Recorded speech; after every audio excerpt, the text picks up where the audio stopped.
Happy Future Friday, Lauren. I'm so excited to chat with you today. I am incredibly inspired by what you've been building at the collective and also just your background of starting in more traditional finance, getting into blockchain very early on at Deloitte, and then like really skyrocketing in the world of like venture and go to market and growth in a lot of very interesting places and projects, including ConsenSys and Ceramic at 3Box. I mean, I could just go on and on. It's like your profile is so crazy. But more than importantly, we got to know each other at the Gitcoin gathering where we became very fast friends and roommates. And I would love to just get your point of view on like where the future is going. So that's the point of these conversations, opening that up to others to see what we would otherwise be chatting about behind closed doors. So yeah, bring it all to open. I'd love to kick off just where are you right now in the world and what are you focused on these days? So I'm in Atlanta, Georgia right now. I've been living here for the last year. And what I'm working on these days, multiple different things. In my personal life, I'm training for a sprint triathlon, which is very new for me. And so that's been really fun, like learning how to swim and more like long distance cycling, which I've been really enjoying. I've also just been thinking a lot about how to reframe my career so that I'm not sitting in front of a computer 12 hours a day, because that's a lot of what I've been doing. So I'm thinking a lot about like alternative, like work-life balance styles and just exploring like potential, what would like a future career look like where you don't have to be chained to your computer? Because being in tech, that's kind of what my whole life has been up until now. And then professionally, I've been working with early stage startups on everything go to market. And a lot of the work that I've been doing right now has been around like designing and setting up systems and processes for them to run experiments as this like kind of pre-seed to seed stage startups that are trying to find that product market fit. So helping them figure out like what's the best way to define these like time-bound experiments where you have really clear success criteria. So we know, okay, like, yes, this feels like a good customer segment. Let's keep running at it. Or no, we need to change and pivot. And I think a lot of startups kind of do that in a very qualitative way, kind of like back of the napkin or like gut intuition. And so trying to set up systems and processes to help teams do that in a more rigorous way. I love it. And one of the things that I'm most inspired by that you do is something called the Women's Collective, which is part of the sort of overarching umbrella of collective works that you run. But for anyone sort of like tuning in right now, it's really an executive group for female leaders in Web3. And I love what you're doing, like activating that group in person. I think like I wouldn't have actually caught up with each of those people that I wanted to see in Paris at ECC if it weren't for like your meetup. So I love that. If you're not part of it, you should try to be. And yeah, so I mean, the first thing I usually try to talk about with others is just your journey, because the way that we get involved in this space is always unique. And like I mentioned quickly in the beginning, you had been involved in things like Blockchain Lab at Deloitte, and at UBS, you were doing wealth management research.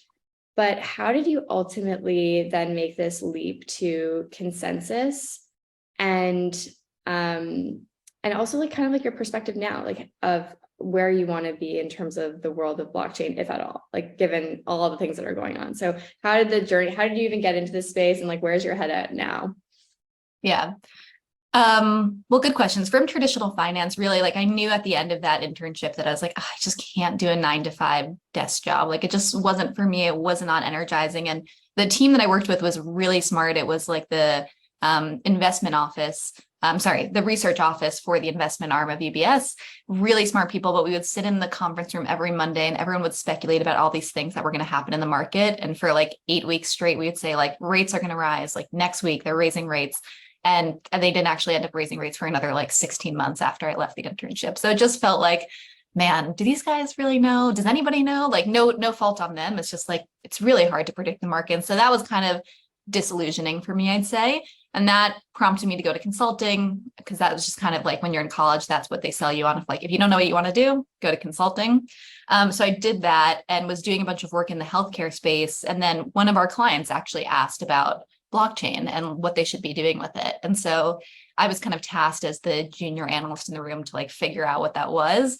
and just started watching a lot of YouTube videos. I'm like a very visual learner. So for me, just like that really helped to make it clear, just watching like a lot of short videos on like different consensus mechanisms and Bitcoin and just trying to understand like a lot of these basic principles. And then I think what drew me to it was just that I didn't understand it at all. And for me, that's like what gets me excited is intellectual challenge. Like, okay, here's something I don't know. I need to try to figure it out.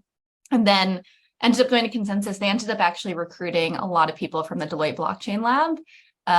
So I saw that movement and saw the opportunity, and just kind of knowing that I was excited about this tech, felt like if I want to do it, go to the epicenter, which at the time was ConsenSys. Totally. And I think there you were doing something like overseeing and supporting the portfolio, which is like 70 plus projects, MetaMask, Truffle, and Pura, and then did some stuff at Techstars. So like you've really spent a lot of time in the scene in terms of like what's being built. I'm curious with everything that's going on now, right? Like we go through all of these different cycles. But if you think about sort of like the villains of the last cycle, there's been a lot of, disillusionment about kind of where it's going. So I'd be so curious about how you're feeling about it now, the world of blockchain and like your role in it. And like what's inspiring you, like what aspects are keeping you motivated and like stimulated? I don't know. I'm not going to lie. I feel like every bear market, or the bear markets I've been in crypto, like it definitely affects me. It definitely makes me question, like, are we going to get there? And I think the launch of AI also really brought to bear, like, wow, this technology came out and just like everyone in the world started using it because there's so much utility behind it. Feeling like there's this kind of empty promise of crypto of like, where all these like use cases that are going to change the world and our day to day, and like all these amazing things that it unlocks and et cetera. And we just haven't really got there yet. And so it does make me, I think, in the bear market a little skeptical of will we be able as an industry to progress to like ultimately achieve that level. But I think what keeps me in the space is just the people. Like I ultimately feel like I'm not really sure where else I would want to go work, like what other space, what other industry. I feel like this is a really exciting space that's trying to do something that is mission driven. It's like novel, never been done before. And I think the people that are in it, like yourself, are people that everyone has a very similar mindset, I think, right? Like people come in and I think most people are drawn to the space for the ideals behind it. Like the real builders are excited about like democratizing access to information and to data and to wealth and like value, right? Like, as I think you were that was a part of your focus with Evewell. So I'm curious, like what's been where are you at, and what keeps you in the space too? Yeah, I couldn't agree more. I think there's been so many times I've tried to convince myself to step out of the space and be like, what am I doing here? And especially in these times where you almost are embarrassed to tell people that you work in blockchain, because they're like, you're a scam artist, you're clearly, taking advantage of people, and you're like, oh my God, this is just so embarrassing to even have this affiliated. But I think you're totally right that you have to stay true to yourself and your intuition and like your inner knowing that the people that you're interacting with and the projects like each week I see something that totally inspires me, whether it's on like identity or governance or sort of collaborative finance and what's all happening there. And what brought me into this space was maybe more idealistic. Like I really was so inspired by these groups of people with a common bond that were forming and coming together and coordinating to make decisions on things that would affect their financial futures, whether they wanted to admit that or not, and whether that was like from a regulatory and compliance standpoint allowed. And I was like, wow, that's something I haven't even seen or experienced in my own personal lifetime, of like this idea of like what, churches used to be, like taking care of one another, having sort of treasuries that are then like used to both like grow and propagate sort of the vision, but then also support the clergy and like the people part of it. And I was like, that's so interesting. And then when I think about the people that I interact with, I agree that the true builders really do have a strong set of values and integrity, even if some of the things that become more popular in the media end up being otherwise. So yeah, keeps me here. And then I think like I'd love to hear like your hot take, like of the things you're seeing now and like the go-to-market work that you're doing, what do you think is the like unpopular opinion or your sort of controversial opinion of like what's next? Like where is the future going? I don't know if this is a hot take, but one thing I've been feeling a lot recently is that I think everyone in crypto needs to stop building for Web3 users. Like, I think there's a lot of like Web3 users have this problem, let's build this problem to fix it. And it just like continues to create this like very insular thinking. And I think more projects should be thinking about like, how are we serving Web2 users and like, how are they going to use and access this? And like trying to like bridge that gap more proactively, no matter like where you're building in the stack. And then, like, I think the other thing that I think about that is I feel like one thing I'm starting to see is I feel like the wallet space is becoming like fairly commoditized. Like, I think that that's going to be something that like everyone ends up building this kind of like more native kind of like login, like payment functionality within their app. And it kind of becomes just like this, I think it's really hard to start to see how like MetaMask and some of like the bigger wallet players are going to continue to like build a moat and defensibility. I don't really see anything right now that I feel like will help them to kind of maintain that first mover advantage. So I think a lot of those teams will not be like the ones that seem like the winners in the space, will not end up, I think, in the long term I think like a lot of teams right now we're seeing that are trying to, as I said, bridge this like Web2 gap or just like building their own wallets because they realize, man, like none of this stuff is working well. And that's a big reason a lot of like people can't use our tech or they're not coming into our app because they're just having a lot of friction. And so they're like, let's build something better. Let's build something easier. And I think a lot of teams are moving in that direction. And so there's just a lot more like knowledge and tools, I think, to build that infrastructure now. So that's one thing I've been kind of observing is question mark, I think, on the future of some of those big wallet companies. Yeah, I felt that hugely too in like the last round of things where you're building on top of really early new things. And then it's like core to the thing you're building. And you're like, oh my gosh, if this falls, it's like this house of cards. And we saw that with FTX, like it was underpinning so many things that it just caused this huge issue. So like how to trust, even like in open source, it happens often, right? Like we're using all the same things, forking things. It may not have like, it can have bugs like we saw even in Curve. One bug then like propagates like everything. So yeah, that's so interesting on the wallet front. What, like if it's people or companies or projects, what is inspiring you right now for people listening? Like what should they, research or follow along? Yeah.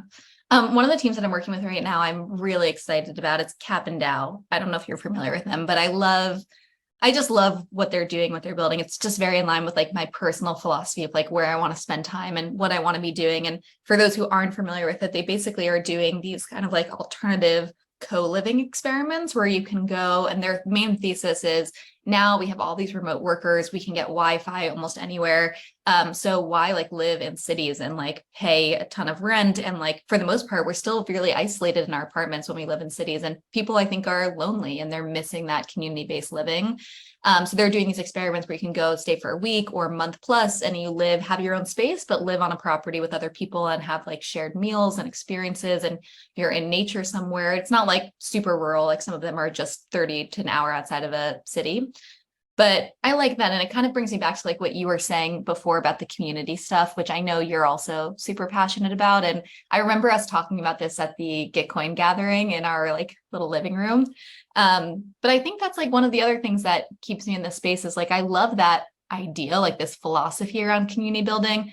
I think like my other maybe controversial opinion is like, I think part of the thing that crypto is getting wrong is like this like dogma around decentralization. Like I think that you can have open community and like have shared decision making and like pool capital and like do that resource allocation within a community in a very intelligent way with this technology. But I don't know that I really believe in a view of pure decentralization. And some of that comes from like just working in teams that since like ConsenSys in 2018, we're trying to like run those models. And like, I just never seen anything that actually like show me one that works well, and then I'll be bought into it. But I just believe that you can have like something that's not super hierarchical, but to be purely flat, I think people need leadership, like people rally around leadership. So anyway, I'm excited about Cabin because I think that they're within the kind of crypto sphere, but they're really just thinking about how do we bring people together in person, which I think you can see the thread between like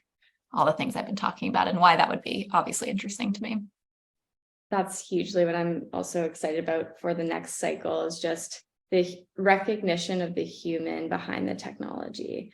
And I'm becoming more and more wary of things that are kind of proposing or saying that they're basically like a pure tech, even for like Sybil attacks and protections and rules, you're like, anything that's just completely automated, I haven't really seen be super, super effective. But maybe it's coming, who knows? And then I love what you shared in the beginning, this idea of like reinventing your personal life and even like your career and how you're thinking about the things that you're building in the world. What are some of the most exciting things that you've learned that you would want others to know or think about if they're on a similar path? I'm not sure if I'm going to phrase this in the most articulate way, but I think the biggest thing is just like knowledge, like begets knowledge, right? Like if you don't know what you don't know. So like you got to just put yourself out into the world. Like I so believe you have to just like in this idea of like maximize life experiences. And especially when you're young, like there's all these things about, your memories now compound to make you happier when you're older, when you can have less memories because you have maybe family and maybe less income, or, you can't travel because you're not healthy, et cetera.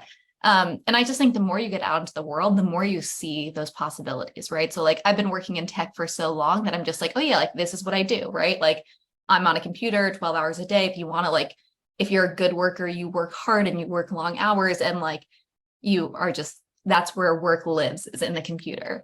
And I think just like part of it is like me moving into this new city, meeting new people that have like other professions, and just like starting to kind of open my eyes of like, well, what else could I be doing? And starting to see a lot of people that are doing these kind of like dual professions is kind of what I'm interested in. I think of this idea of like, why do we just have to be one thing? Like, why do I just have to say like I work in tech? Like, what about I work in tech and I do real estate?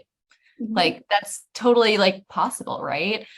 And so I think that would be like my biggest just lesson is like, just like look around and be curious. And I think that knowledge begets knowledge. So seek out things that are new and novel and like conflicting with your worldview, and it will force you to see things a new way.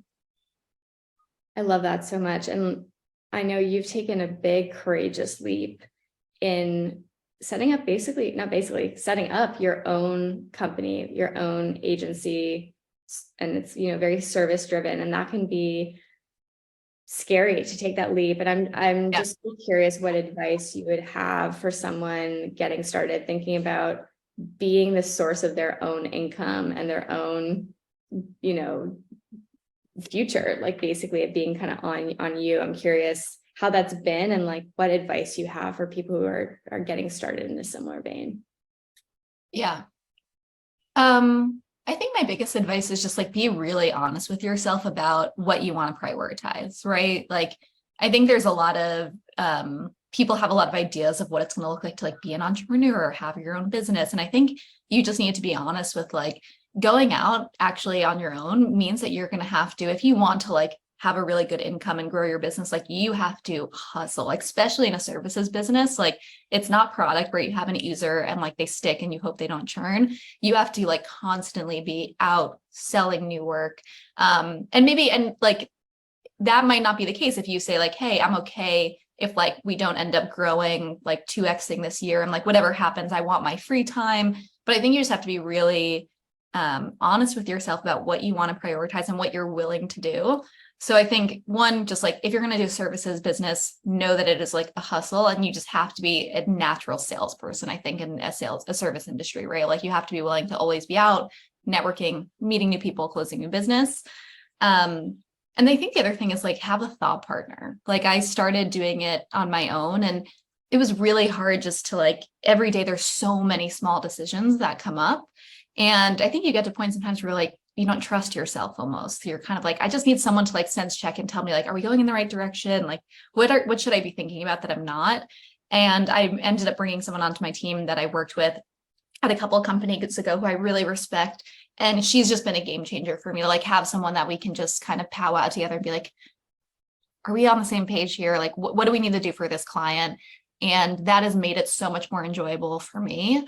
So I think also just being honest, like, are you someone that's totally cool to like run on your own? Or I realized I really enjoy working with people. So even though I have clients, having people now on my team has made it a lot more enjoyable. So those are a couple of tidbits I just say is thinking about what you want to prioritize like at any given time, right? Like if you want to go out on your own, you're prioritizing autonomy and being able to like have your flexibility in setting your own schedule, but that also means that like you don't have a steady paycheck and you've got to go out and hustle every day, right? Like always be selling.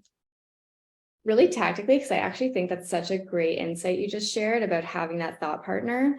And this has come up even personally, both recently and in the past. How have you structured that? So as someone, to your point, that's like trying to open up freedom, the idea of like more calls and like digital work. I think your partner's like not physically in the same city as you, like not in Atlanta.